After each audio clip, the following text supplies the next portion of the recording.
Rumah 100 juta? 100 jutaan ada. Rumah? Nggak sampai 200 juta tuh Saya ada. cuma dapat sepeda loh itu. MLM ini salah satu budaya loh di Indonesia. Ya, Banyak banget ya. Banyak ya. Ya, nyicil itu budaya di Indonesia. Terus MLM juga budaya di Indonesia gitu ya. Nah, apa yang salah dengan MLM?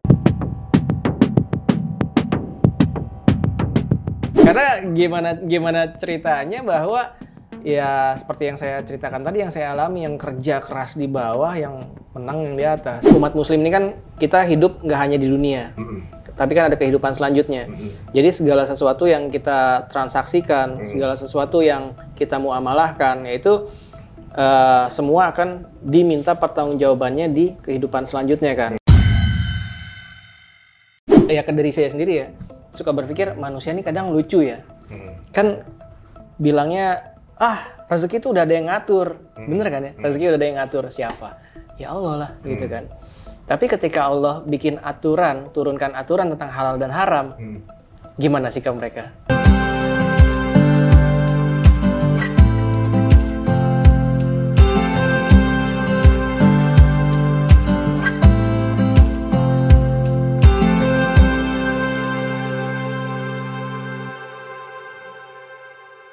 Itu 2018 akhir atau 2019 awal ya kalau nggak salah tuh. Jadi proses trainingnya di tahun itu ya? Ya, proses trainingnya di tahun tersebut ya seperti itu. Dan akhirnya belajar sampai dengan di akhir di tahun 2020 awal ya Bismillah pamit ngomong sama Ustadz Rosid juga untuk Tat Bismillah mau coba bangun sendiri, pengen coba berdiri sendiri.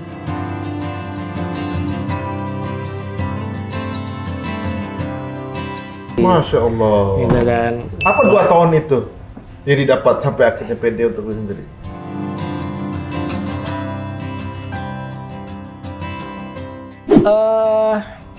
Selama 2 tahun itu ya ilmu tentang propertinya gitu kan, selling properti itu gimana sih, karena kan belum pernah terjun ke dunia properti, gimana sih cara jualannya, terus juga apa aja sih yang harus dibahas di properti tersebut gitu kan, kalau misalkan daleman-daleman properti itu apa aja sih gitu kan. Dan ya izin pamit pun juga nggak untuk langsung jadi developer ya, karena kalau developer itu kan ilmunya lebih dalam lagi, lebih jelimet, tapi lebih kepada gue pede dengan ilmu marketing gue gitu kan, ilmu sales gue, ya udah gue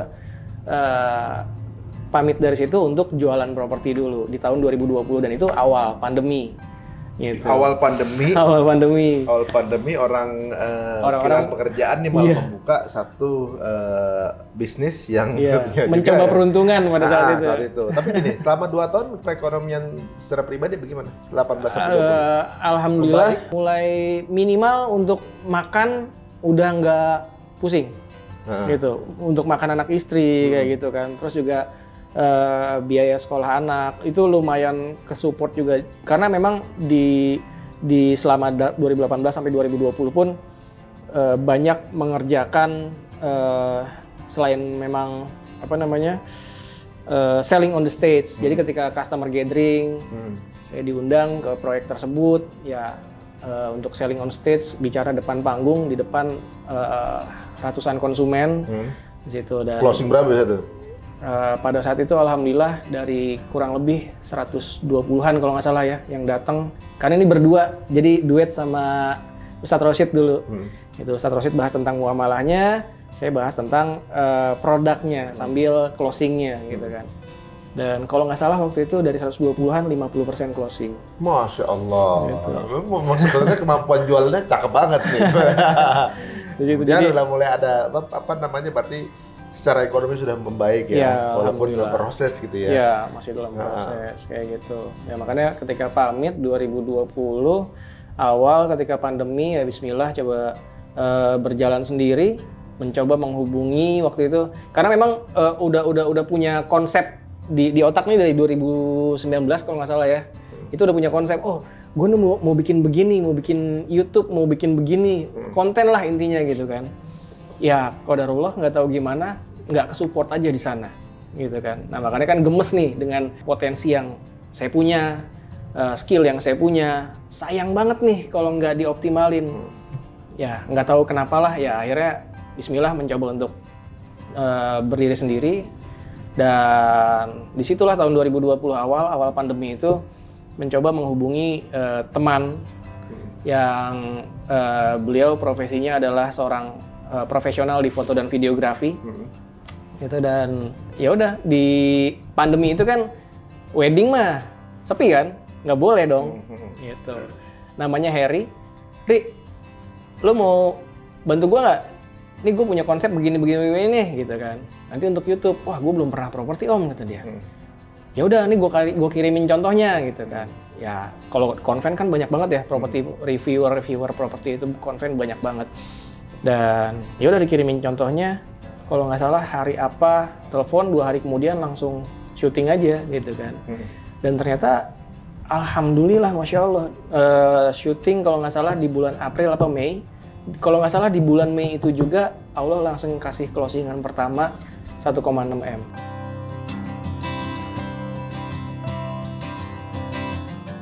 Masya Allah.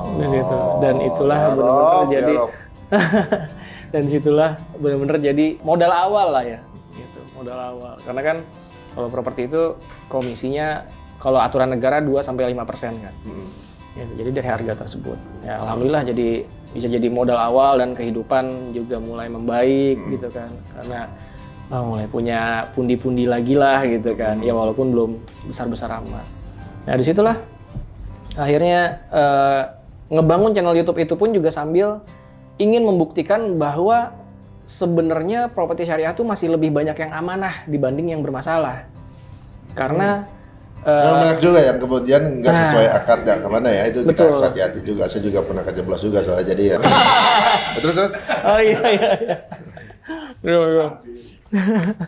Nah iya, makanya kan masyarakat sempat skeptis sama yang namanya properti syariah. Karena ketika di boom, kalau nggak salah di 2019 akhir, itu properti syariah di boom oleh berita yang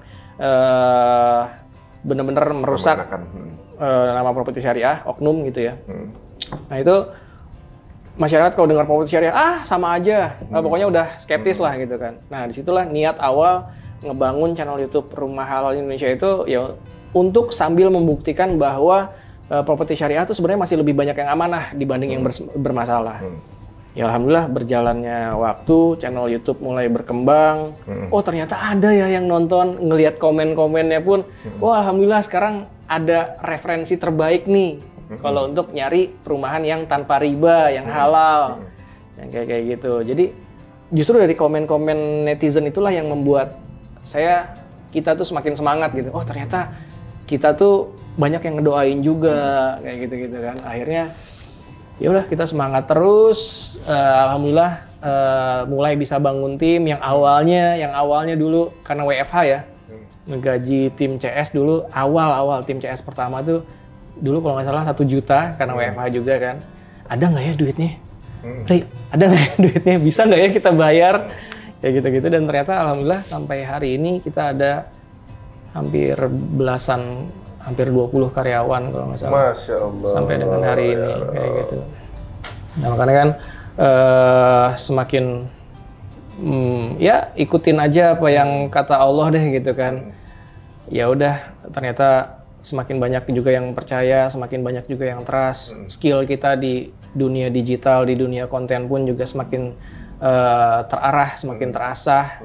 Ya alhamdulillah sampai dengan kondisi RHI Rumah Halal Indonesia sampai dengan hari ini. Masya Allah, waduh. Jadi teman-teman semua, kalau kita dengar kisahnya nih ya, memang janji Allah tuh pasti ya, gitu. Bahwa kalau kita di jalan Allah pasti akan diberikan rezeki dari arah nggak duga-duga, dan juga dari akan dibukakan dari pintu-pintu yang dari arah mana juga, tergantung kita buka aja di mana kan gitu. Jadi ingat isi saya waktu itu pertama kali dia berhenti syuting, ya kan, hampir setahun nggak ada pekerjaan gitu. Akhirnya sekarang dia punya dari salah satu brand clothingnya berkali lipat dibanding dia syuting. Nah jadi ibaratnya memang dibutuhkan waktu sabar dulu ya di tengah itu. Waktu kita ngerasain nggak enaknya gitu ya. Waktu kitanya untuk ngerasain kemudian nikmat itu datang gitu ya. Masya Allah. Jadi kalau kita lihat sekarang kadang-kadang yang ketika pekerjaan itu sebentar. Waktu zaman dulu di pekerjaan yang lama nih ya, dengan akad-akad yang dulu belum halal ya ibaratnya. Itu gimana ibadahnya? Tetap sholat juga atau bolong-bolong atau nggak mentingin sholat kalau mau closing misalnya gimana? Sholatnya kalau mau closing doang ya. Enggak sih, sholat mah sholat gitu kan.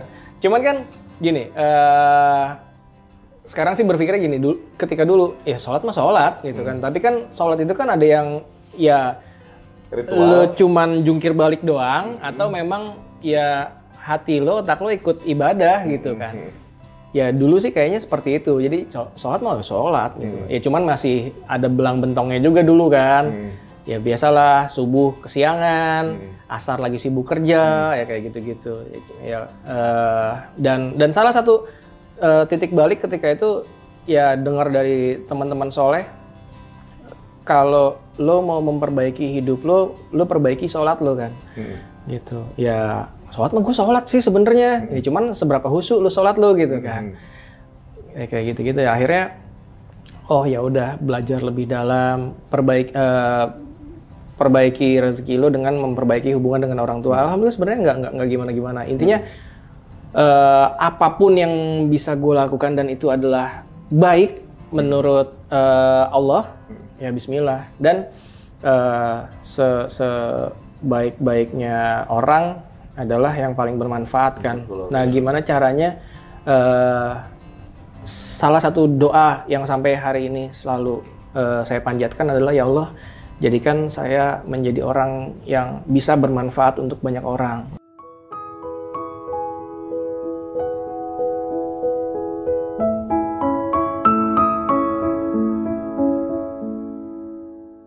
Kang Andi dulu zamannya kerja sebelumnya sholat sebagai apapun itu bentuknya, entah mungkin ritual atau belum khusyuk segala macam, mungkin aja di antara sholat yang mengembalikan Allah kemudian masih merasa bahwa dia mengembalikan ya. Soalnya kan ada juga ada yang terpuruk udah dia udah ada juga yang nggak dikasih lagi peluang itu.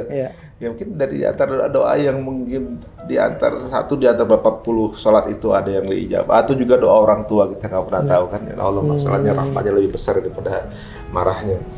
Tapi ini menarik ya teman-teman ya, ibaratnya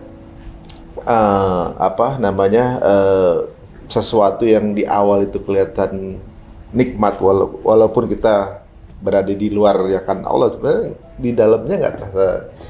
Malah jauh jatuhnya malah banyak hukuman ya, capek hidupnya juga capek ya, resah terus kali. Kalau sekarang bagaimana? Secara ekonomi udah alhamdulillah sekarang berarti. Alhamdulillah udah. Pencapaian apa nih selama 2 tahun kan 2020 orang-orang itu new normal. Orang-orang pada kehilangan pekerjaan. Dan pekerjaan ini new normal dari versi yang berbeda, yaitu bikin bisnis baru gitu kan. Sebenarnya kalau new normal untuk beberapa teman-teman yang kemudian lagi mulai belajar kan ada yang kemudian keluar dari perusahaannya karena akadnya nggak ini, kemudian mulai lagi merintis bisnis dari awal gitu karena mencari yang halal. Itu kan new normal di sisi yang berbeda kan ibaratnya. Ada yang new normal dan keadaan dengan adanya pandemi gitu kan. Tapi di sisi lain di awal 2020 Kang Andi new normal membuka sebuah perusahaan ini. Nah, bagaimana pencapaian sekarang ini? 20 karyawan, kemudian udah berapa unit yang terjual misalnya? Ya, alhamdulillah. Jadi karena memang doanya ingin bisa bermanfaat juga ya.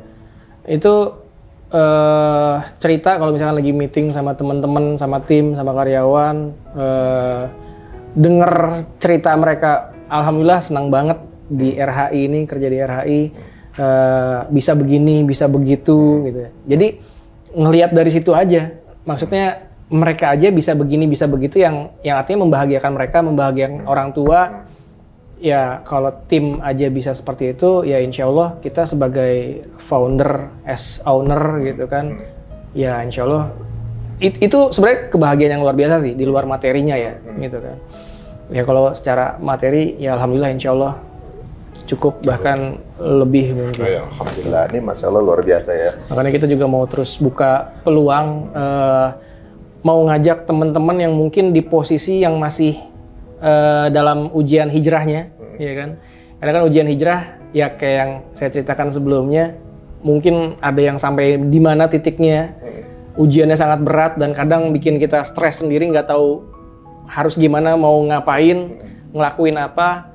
Insya Allah di Rumah Halal Indonesia bagi teman-teman yang memang sedang proses berhijrah, nggak tahu harus gimana, harus mau ngapain. Insya Allah sebentar lagi kita lagi mau buka program ngajak teman-teman semua untuk bisa belajar properti syariah, bisa jualan properti secara halal.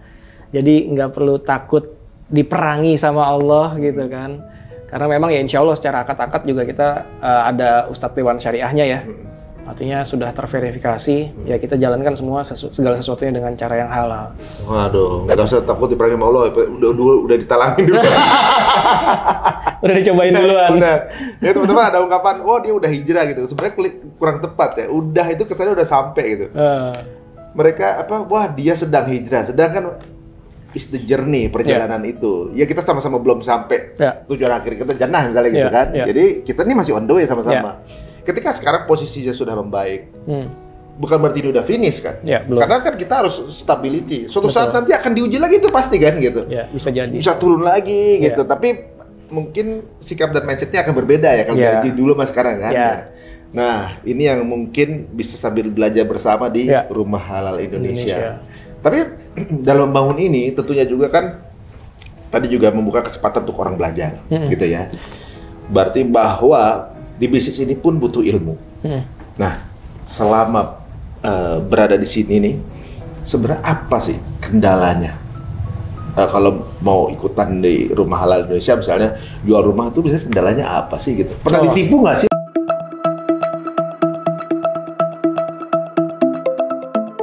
Atau pernah loss nggak sih? Apa gimana? Kalau ditipu dari sisi developer sih, so far alhamdulillah belum ada ya, karena kita bener-bener sih, karena kan berangkat dari isu properti syariah di tahun 2019 itu kan. Jadi gara-gara itu ya kita malah filternya semakin ketat gitu loh. Dari sisi developer yang mau kita bantu jual, ya kita harus tanya dulu legalitasnya udah sejauh mana.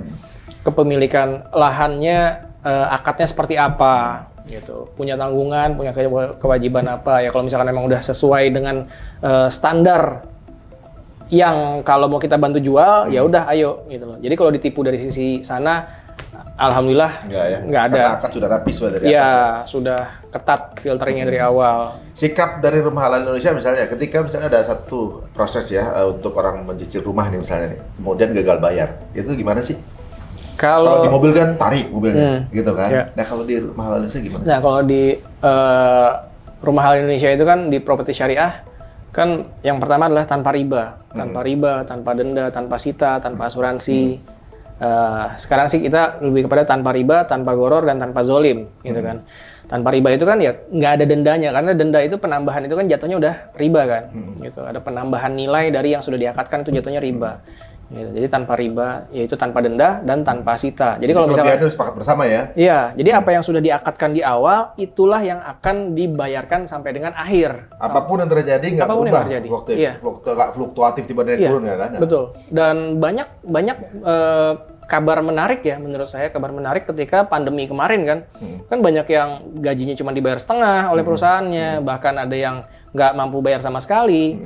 Nah itu ternyata developer di kita itu yang berkonsep syariah, karena memang kita menerapkan tanpa denda, tanpa sita, dia gajinya setengah nih dibayar sama perusahaannya, ya udah dikasih kebijakan boleh bayar setengah juga ke kita. Tapi ya memang harus keterbukaan ya, jujur apa adanya. Dan ketika memang contoh bulan depan memang ada planning apa nih, oh ternyata bayar anak sekolah, daftarin anak sekolah kan biayanya juga nggak sedikit tuh. Sampaikan di awal aja ke pihak developernya, gitu loh, ke pihak developernya bahwa bulan depan saya mau bayar daftar anak sekolah, gitu, izin telat bayar dulu, gitu, atau mungkin izin nggak bayar dulu di bulan tersebut, insya Allah di bulan depannya di double, seperti itu. Jadi memang ada kebijakan-kebijakan yang memang sesuai dengan apa yang sudah diakadkan, gitu. Iya, soalnya kalau misalnya di dunia konven, dalam proses pinjaman misalnya kan ada keuntungan keuntungan mereka ambil tapi nggak bisa rugi bareng gitu kan. Jadi akhirnya untung bareng rugi nggak mau gitu kan. Rugi bareng untung bareng. Ada kesulitan apa cari jalan keluar aja gitu kan. Kalau misalnya gagal bayar dulu misalnya kalau konven ditarik kan, disita. Kalau ini misalnya kemudian dijualkan, kemudian uangnya kita bagi gitu kan. Iya, jadi kalau misalkan akhirnya si konsumen menyatakan oke, nyerah udah nggak sanggup bayar ternyata apapun misalkan ya atas uzur syar'i tentunya gitu kan. Si konsumen menyatakan tidak sanggup membayar, misalkan nih total nilai yang diakadkan adalah misalkan 1 miliar gitu kan. Selama misalkan 10 tahun deh misalkan ya, 10 tahun 1 miliar. Nah, ternyata si konsumen udah bayar sampai dengan nominalnya adalah 400 juta, udah bayar nih.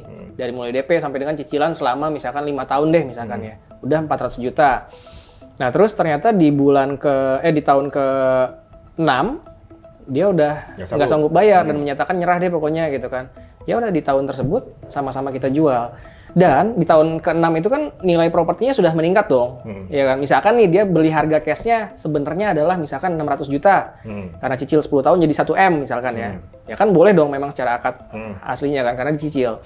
Nah, terus di tahun ke-6 nilai properti yang tadinya cashnya 600 juta mungkin sudah jadi 800 juta misalkan ya, 800 juta karena berjalannya waktu. Nah, ternyata dia udah bayar sampai dengan 400 juta tadi kan. Ya udah, dijual 800 juta, sisanya berapa sih gitu kan? Yang wajib dibayarkan oleh konsumen ke developer adalah sisa hutangnya aja. Sisa hutangnya aja. Kalau masih ada kelebihan, dibalikin buat si konsumen. Gitu. Jadi kan kalau di konven kadang-kadang ditarik rumahnya dia nggak dapat apa-apa. Iya, habis udah kayak nyewa rumah aja gitu. Iya. Berapa tahun udah bener-bener habis semuanya. Nah, kalau di kita tidak seperti itu. Jadi sisa hutangnya berapa sih? Misalkan sisanya 200 juta lagi. Ya udah, dari 800 juta bayarkan 200 juta misalkan gitu kan. Ya udah, gitu doang. Ya, ini ada yang unik juga bahwa menggunakan kata halal atau riba itu kan sebenarnya ya kadang-kadang ya di dunia zaman sekarang kesyariatan itu pasti banyak musuhnya. Ya.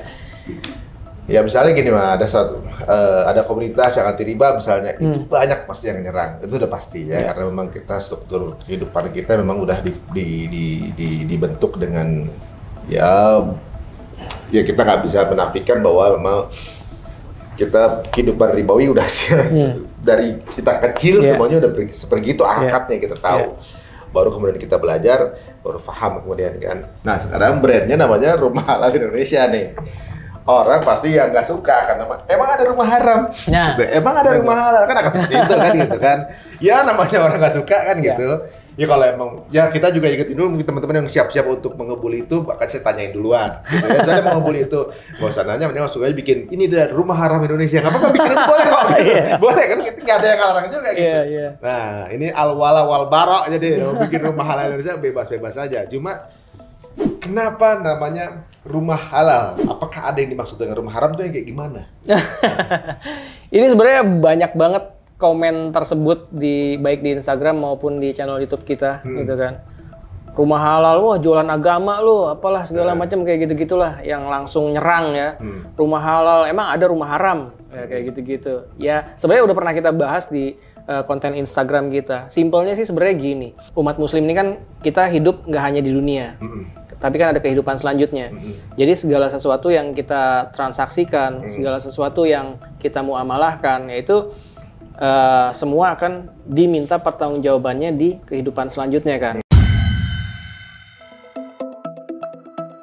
Di akhirat kelak.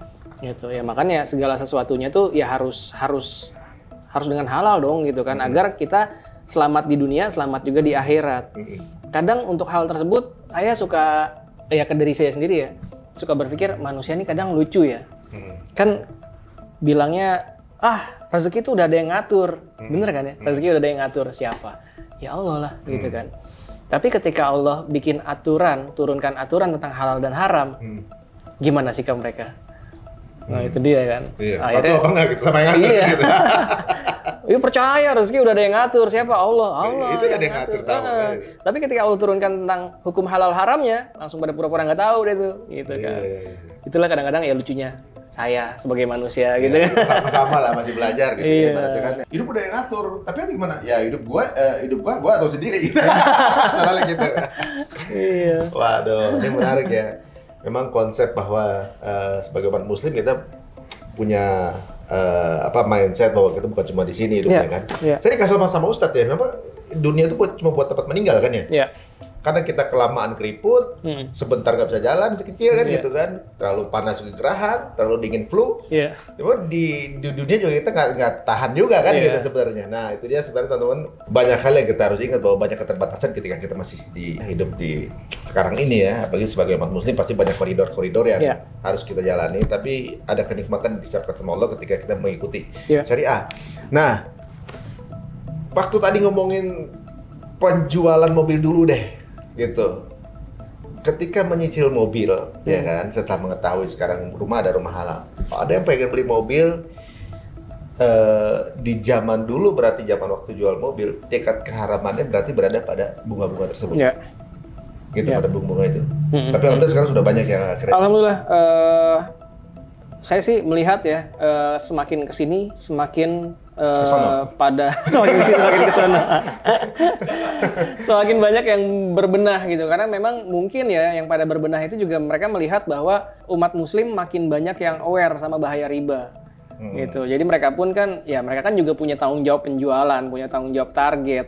Gitu. Tapi bagaimana caranya biar apalagi di Indonesia kan marketnya muslim terbesar, ya kan.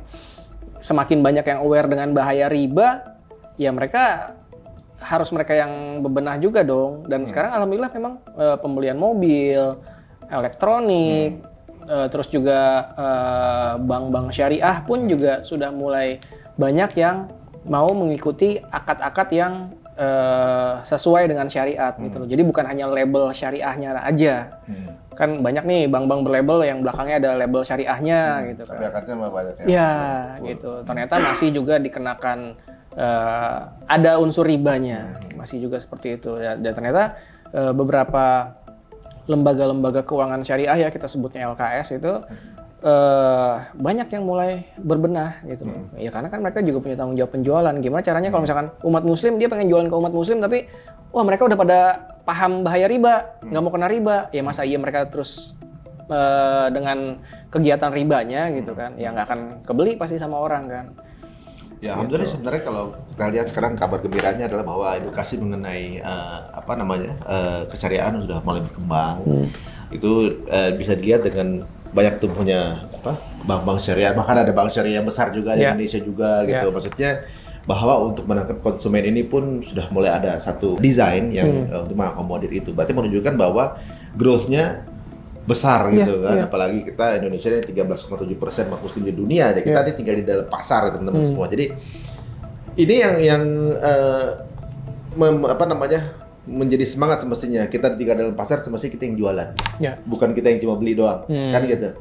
Nah, apakah growth ini lagi pada orang lagi mulai belajar riba, tahu yang dulunya belajar yang halal yang seperti apa akadnya. Ini kan sebenarnya sebuah kabar baik ya, sampai akhirnya ada juga rumah halal, ada juga mungkin leasing halal yang sekarang kita coba lihat banyak sekali yang menjalankan itu. Walaupun saya rasa di awal pasti struggling dulu, tapi sekarang kan akhirnya menemukan mana circle konsumennya, bubble-nya di mana, jualannya udah ketemu. Nah, ngomongin penjualan mobil tadi udah. Kalau MLM, nah ibaratnya kan MLM ini salah satu budaya loh di Indonesia. Ya, banyak banget ya. Banyak ya. Ya, nyicil itu budaya di Indonesia, terus MLM juga budaya di Indonesia gitu ya. Nah, apa yang salah dengan MLM? Sistemnya mungkin ya, dan nggak sedikit juga yang sebenarnya dia adalah money game, tapi dia melabelkan dirinya MLM gitu. Ya, jadi sistem yang ada di dalamnya itu sih yang jujur saya belum terlalu dalam untuk memahami sampai dengan kesananya, karena ketika saya sedang menggeluti dunia MLM tuh ada yang bilang MLM itu halal, wah dijabarin lah begini, jadi ini halal gitu kan. Tapi ada MLM halal emang? Sejauh ini sih saya melihatnya kayaknya kalau bener didalami ya kayaknya belum ada deh gitu kan.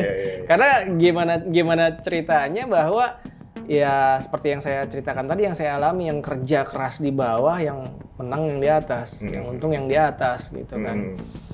Ya seperti itu, artinya kan nggak adil ya gitu kan. Jadi berarti teman-teman yang sekarang sedang dalam circle MLM mungkin bisa sambil cari ilmunya cari knowledge ya. Karena buat kita sendiri juga kan gitu untuk mengetahui gitu sebenarnya MLM yang saya jalani ini halal atau enggak sih gitu. Ada Bukan buat orang lain, malah buat diri sendiri kan.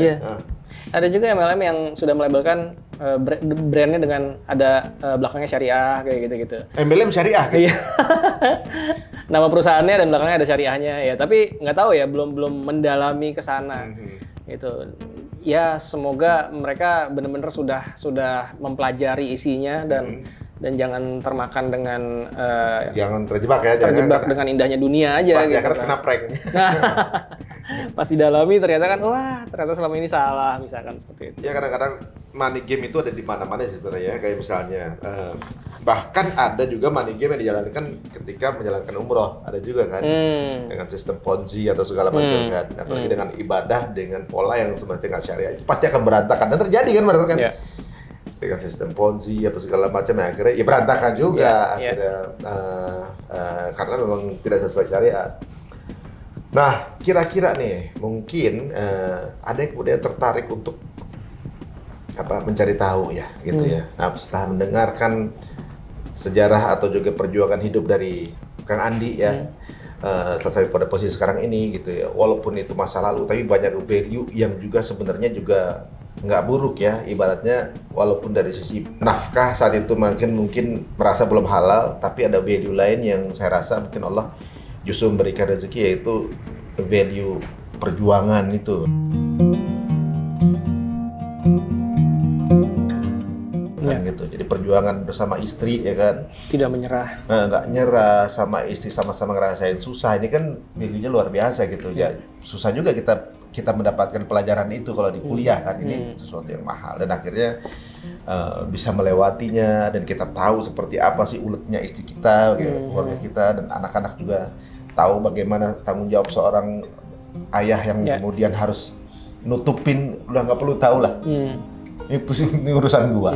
Gua bapak lu nggak perlu tahu gua mau bolak-balik jatuh, lu nggak perlu tahu, lu tinggal jalanin aja kan kayak gitu. Nanti akan anak-anak itu akan menjadi orang-orang yang sama ketika tumbuh menjadi pejuang juga.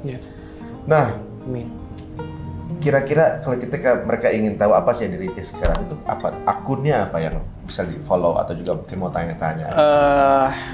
Teman-teman bisa follow di rumahhalal_id untuk Instagramnya. Ya, alhamdulillah, insya Allah bagi teman-teman yang memang sedang mencari hunian yang sesuai dengan syariah, itu bisa cari di sana. Insya Allah semua yang kita tayangkan, yang kita posting di sana itu adalah proyek-proyek yang sudah aman untuk dipilih, sudah terverifikasi. Seperti itu. Mulai dari harga yang 100 jutaan. Rumah 100 juta? 100 jutaan ada. Rumah? Nggak sampai 200 juta tuh ada. Saya cuma dapat sepeda loh itu. ini masa, ya kan ibaratnya. Jadi mahal atau murah itu tergantung mindset jadi sebenarnya ya kan. 100 jutaan dapat sepeda, berarti sepedanya mahal itu. Oh iya, makanya itu tergantung mindset gitu kan. Iya. Ada 100 jutaan sampai dengan yang miliaran, 1 miliar, 2 miliar itu juga kita ada. Tinggal dipilih aja, insya Allah bisa di Instagramnya rumahhalal_id atau channel YouTube-nya Rumah Halal Indonesia.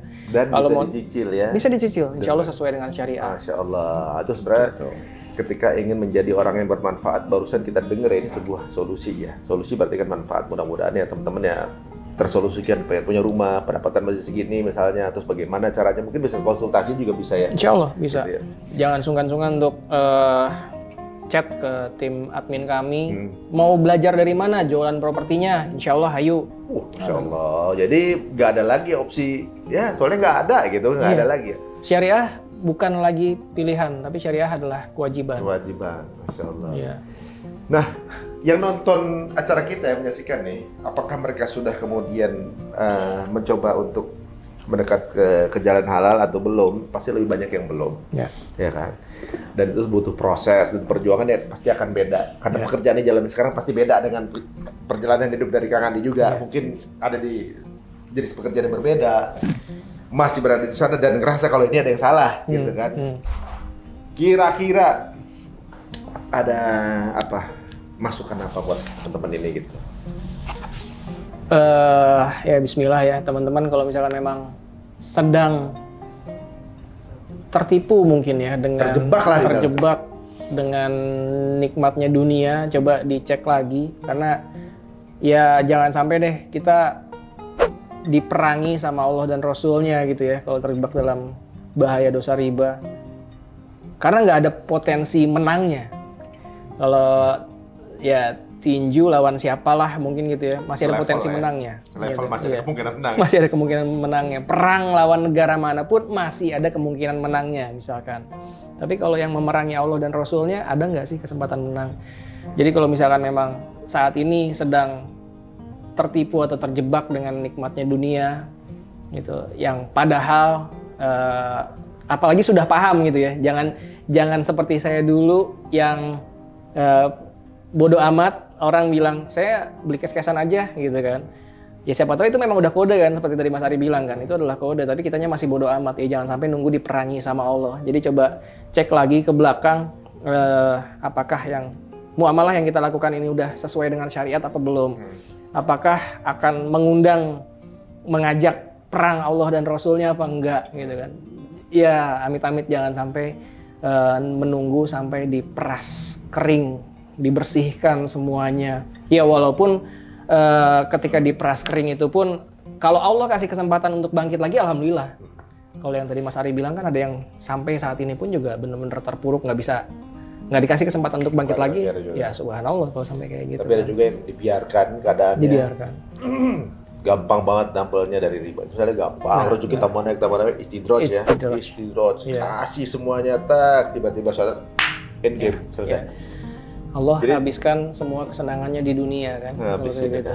Jatahnya di surga udah di surga udah nggak ada.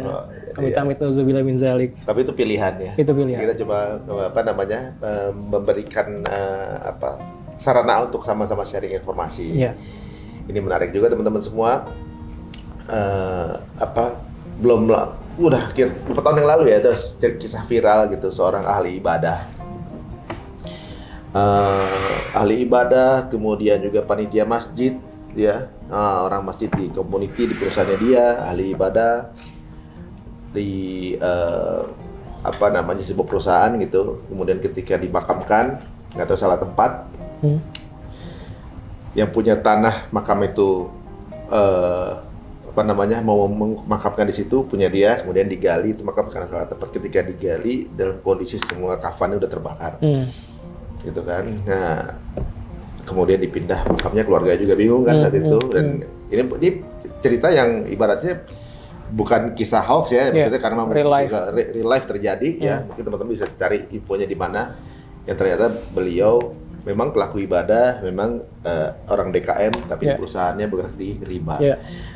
Ya mudah-mudahan kita bukan seperti itu. Ya mudah-mudahan kita diselamatkan dan masih dikasih waktu ya untuk diselamatkan teman-teman semuanya.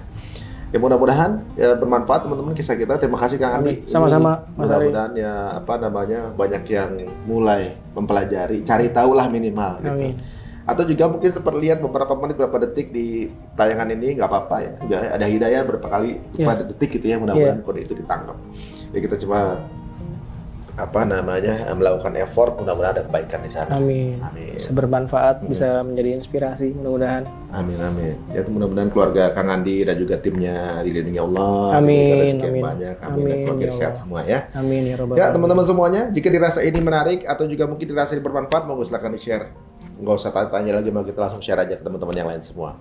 Terima kasih Kang Andi. Sampai ketemu lagi. Tutup dengan subhanakallahumma wa bihamdika asyhadu an la ilaha illa anta astaghfiruka wa atubu ilaik. Assalamualaikum warahmatullahi wabarakatuh. Waalaikumsalam warahmatullahi wabarakatuh.